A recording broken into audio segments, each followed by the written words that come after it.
esa época, cuando yo hice ese libro, hace más de 30 años, la gente que había participado en la experiencia de la prensa clandestina no quería figurar. Porque, bueno, acababa de terminar la dictadura, había todo tipo de amenazas, de persecución. Algunos de ellos eran testigos en los juicios contra los excomandantes y las respuestas eran infamias en contra de ellos, y entonces no querían revelar, con lo cual, digamos, ese trabajo es una introducción al tema, pero hay mil cosas que no se dijeron por esa razón. Yo mismo no dije que yo era uno de los que participaron en la experiencia, porque era un momento totalmente distinto al actual. Después ha habido otros trabajos sobre algunas de esas cosas que han agregado más elementos. Pues me parecía que era, digamos, para la reconstrucción histórica un aporte fundamental, que se viera que no solo había habido Clarín y La Nación, que había habido otras cosas también, y que muchos de los crímenes de la dictadura se conocían contemporáneamente, porque hubo gente que se ocupó de difundirlos, que no era cierto o no sabíamos. Me parecía que tenía ese valor, y documentar toda esa experiencia de prensa clandestina para mostrar cómo aún en las peores circunstancias es posible hacer cosas que rompan el bloqueo informativo, y el sentido moral que Rodolfo le dio a eso, ¿no? El valor ético que eso tenía en la concepción de Rodolfo. Lo de la prensa clandestina es una idea que surge ya durante la dictadura. Lo de las escuchas, digamos, en la red policial es anterior. Es fines de la dictadura anterior y también gobierno de Isabel Perón, es esa época. En cambio, lo de la prensa clandestina es posterior al golpe, cuando se cierran todas las posibilidades.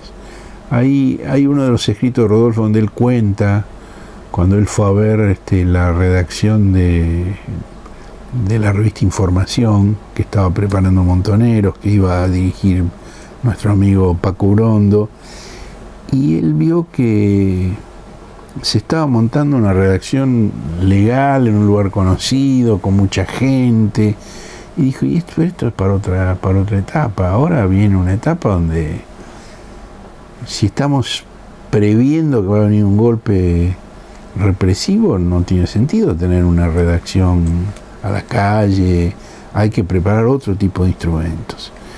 Y ahí él empieza a pensar en este tipo de instrumentos clandestinos. Poca gente, mucha movilidad, sin locales fijos, sin blanco sobre el cual pudiera golpear la dictadura. Y así surgen Ancla por un lado y la cadena informativa por el otro, que son complementarios pero distintos. En el caso de Ancla se enviaba básicamente por correo a medios de comunicación nacionales e internacionales, y tenía todo el formato de una agencia de noticias. Estaba hecha profesionalmente con el estilo de una agencia de noticias. La forma de redactar los cables, la forma de presentarlos, todo con mayúsculas, párrafos cortos, lo principal adelante, toda la técnica más convencional, estándar de la agencia de noticias. En cambio, la cadena informativa era nada más que una hojita, y la idea era que fuera un solo tema por entrega, una hojita, y además que el receptor pudiera a su vez hacer copias y volver a distribuirla, con esa consigna que Rodolfo escribe ahí y que va al pie de todos los cables, donde dice que la incomunicación es la base del terror, e invita, digamos, a copiar esta información, reproducirla, hacerla circular. Usa algunos elementos de la cultura popular, Es decir, la idea misma de la cadena coincide con lo que era la cadena del dólar o la cadena de la felicidad, que estaban muy en auge en esa época, que eran, por ejemplo, usted recibe $1, envíe 2 y va a recibir 4 y hágalo circular. Bueno, él plantea con la información. No era suicida en tanto y en cuanto se intentaba preservar la vida del conjunto, lo cual podía implicar el riesgo y el sacrificio de la vida propia, pero digamos, había con una concepción épica. Estábamos en una lucha colectiva y había toda la voluntad de preservar la vida, pero también sabíamos que en caso de ser detenidos, primero era un riesgo muy grande para el conjunto de la organización, porque nadie puede garantizar que en condiciones extremas no vaya a confesar lo que no quiere confesar. Y de hecho en todo el mundo, en todas las épocas ha ocurrido eso. Y es la lectura que Rodolfo hace de eso la que lo lleva a cuestionar esa confianza un poco ingenua que había en esa época de que bastaba con la ideología para resistir y no dar información. No bastaba con la ideología. Y surge, digamos, ahí la idea de la pastilla de cianuro. Si Rodolfo dice el pecado no es hablar, el pecado es caer. Y entonces la idea de que había que tratar de que nadie cayera vivo. Pero una decisión libre y consciente de cada uno, nadie te obligaba.